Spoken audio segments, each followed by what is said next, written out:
ಡಿಕೆಶಿ ಕೋಟೆಗೆ ನಾಳೆ ಹಿಂದೂ ಹುಲಿ ಭರ್ಜರಿ ಎಂಟ್ರಿ. ಡಿಕೆಶಿ ಕ್ಷೇತ್ರಕ್ಕೆ ಬರಲಿದ್ದಾರೆ ಬಸನಗೌಡ ಪಾಟೀಲ್ ಯತ್ನಾಳ್. ಡಿಕೆಶಿ ಕೋಟೆಗೆ ನಾಳೆ ಹಿಂದೂ ಹುಲಿ ಭರ್ಜರಿ ಎಂಟ್ರಿಯನ್ನ ಕೊಡ್ತಾರೆ. ಡಿಕೆಶಿ ಕ್ಷೇತ್ರಕ್ಕೆ ಬರಲಿದ್ದಾರೆ ಬಸನಗೌಡ ಪಾಟೀಲ್ ಯತ್ನಾಳ್.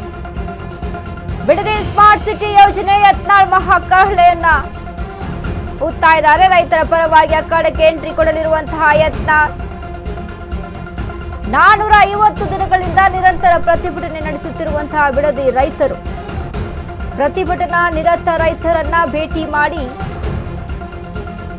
ಮಾಡ್ತಾರೆ. ಸಾವಿರಾರು ರೈತರಿಗೆ ಬೇಷರತ್ ಬೆಂಬಲ ಘೋಷಿಸಲಿರುವಂತಹ ಶಾಸಕ ಡಿಕೆಶಿ ಕೋಟೆಗೆ ನಾಳೆ ಹಿಂದೂ ಹುಲಿ ಭರ್ಜರಿ ಎಂಟ್ರಿ.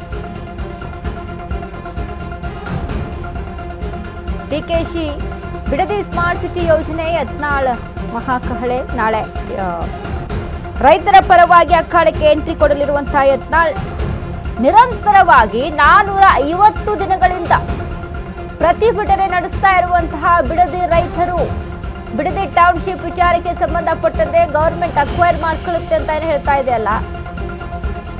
ನಮ್ಮ ಜಮೀನುಗಳಿದಾವ್ರಿ, ಇಲ್ಲಿ ನಾವು ಅದನ್ನೇ ನಂಬ್ಕೊಂಡು ಜೀವನ ಮಾಡುವಂಥವ್ರು ಅಕ್ವೈರ್ ಮಾಡ್ಕೊಂಡು ನೀವೇನೋ ಇಷ್ಟಂತ ಹಣ ಕೊಟ್ರೆ ಅದಾಗೋದಿಲ್ಲ. ನಾವು ಕೃಷಿ ಭೂಮಿಯನ್ನ ನಂಬಿ ಬದುಕ್ತೀವಿ, ನಮ್ಮ ಕೃಷಿ ಭೂಮಿ ನಮಗೆ ಬಿಡಿ ಅಂತ ಹೇಳ್ತಾ ಇದ್ದಾರೆ ಜನ.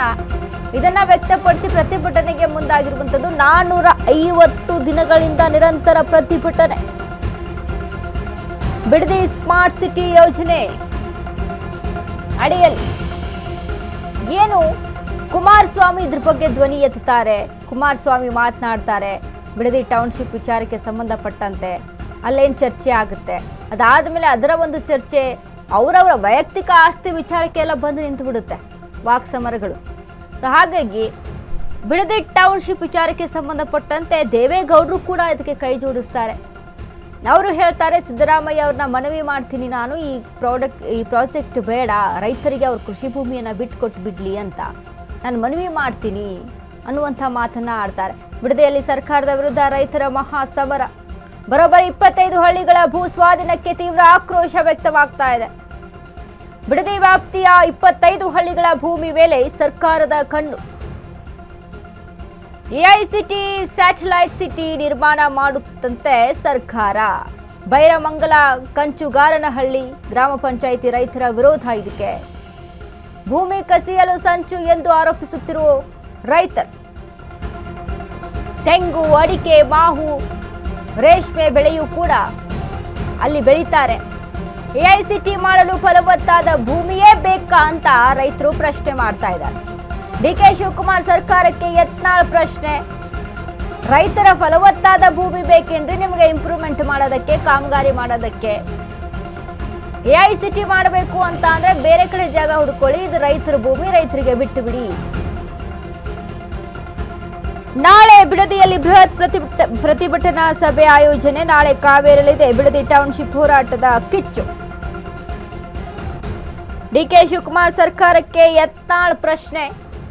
ರೈತರ ಭೂಮಿ ಬೇಕಾ ನಿಮಗೆ? ರೈತರ ಫಲವತ್ತಾದ ಭೂಮಿ ಬೇಕಾ ನಿಮಗೆ? ಡೆವಲಪ್ಮೆಂಟ್ ಮಾಡ್ತೀವಿ, ಎಐಸಿಟಿ ಮಾಡ್ತೀವಿ ಅಂತ ಹೇಳ್ತಾ ಇದ್ದೀರಲ್ಲ, ರೈತರು ಎಲ್ಲಿಗೆ ಹೋಗಬೇಕು? ತೆಂಗು, ಮಾವು ಅನ್ನ ಬೆಳೀತಾರೆ, ಅಲ್ಲಿ ಸಮೃದ್ಧವಾದಂಥ ಬೆಳೆಗಳನ್ನ ಬೆಳೀತಾರೆ. ಅಕ್ವೈರ್ ಮಾಡ್ಕೊಂಡು ಸರ್ಕಾರ ಭೂಮಿಯನ್ನ ಅಕ್ವೈರ್ ಮಾಡ್ಕೊಂತು ಅಂತ ಅಂದಾಗ ರೈತರೆಲ್ಲ ಎಲ್ಲಿ ಹೋಗಬೇಕು? ಅವ್ರ ಬಿಸ್ನೆಸ್ಸೇ ಅದು ರೀ. ದುಡಿಮೆಯನ್ನ ಕಸ್ಕೊತ್ ಕೂತ್ಕೊಂಡ್ರೆ ಏನಾಗುತ್ತೆ? ರೈತರು ದುಡಿಯುವಂಥ ದುಡಿಮೆ ಅದು. ಕೃಷಿ ಭೂಮಿಯನ್ನ ತಾತ ಮುತ್ತಾತಿನ ಕಾಲದಿಂದ ಕೂಡ ವ್ಯವಸಾಯ ಮಾಡ್ಕೊಂಡು ಉಳುಮೆಯನ್ನ ಮಾಡ್ಕೊಂಡು ಬಂದಿರ್ತಾರೆ. ದಿಢೀರಂತ ಕೃಷಿ ಭೂಮಿಯನ್ನ ಕಸ್ಕೊಂಡು ನಾವು ನಿಮ್ಗೆ ಇಷ್ಟ ಹಣ ಕೊಟ್ಟು ಬಿಡ್ತೀವಿ, ನೀವು ತೆಗೆದುಕೊಂಡು ನಮಗೆ ಕೃಷಿ ಭೂಮಿ ಕೊಟ್ಟು ಬಿಡಿ, ನಾವಿಲ್ಲಿ ಏನೋ ಒಂದು ಇಂಪ್ರೂವ್ಮೆಂಟ್ ಮಾಡ್ತೀವಿ ಅಂತ ಹೇಳಿದ್ರೆ ಮುಂದೆ ಅವ್ರ ಜೀವನ. ಹಾಗಾಗಿ ರೈತರ ಆಕ್ರೋಶವನ್ನು ವ್ಯಕ್ತಪಡಿಸ್ತಾ ಇದ್ದಾರೆ. ಇನ್ನು ಮೇನ್ ಪಾಯಿಂಟ್, ನಾಳೆ ಬಸನಗೌಡ ಪಾಟೀಲ್ ಯತ್ನಾಳ್ ಎಂಟ್ರಿ ಕೊಡ್ತಾ ಇದ್ದಾರೆ ಬಿಡದಿಯಲ್ಲಿ. ಬಿಡದಿ ಡಿಕೆಶಿಯ ಕೋಟೆಗೆ ಬಿಡದಿ ಸ್ಮಾರ್ಟ್ ಸಿಟಿ ಯೋಜನೆ ಯತ್ನಾಳ್ ಮಹಾಕಹಳೆಯನ್ನ ಊದಲಿದ್ದಾರೆ. ಇನ್ನು ರೈತರ ಜೊತೆ ಮಾತುಕತೆಯನ್ನು ನಡೆಸಲಿದ್ದಾರೆ.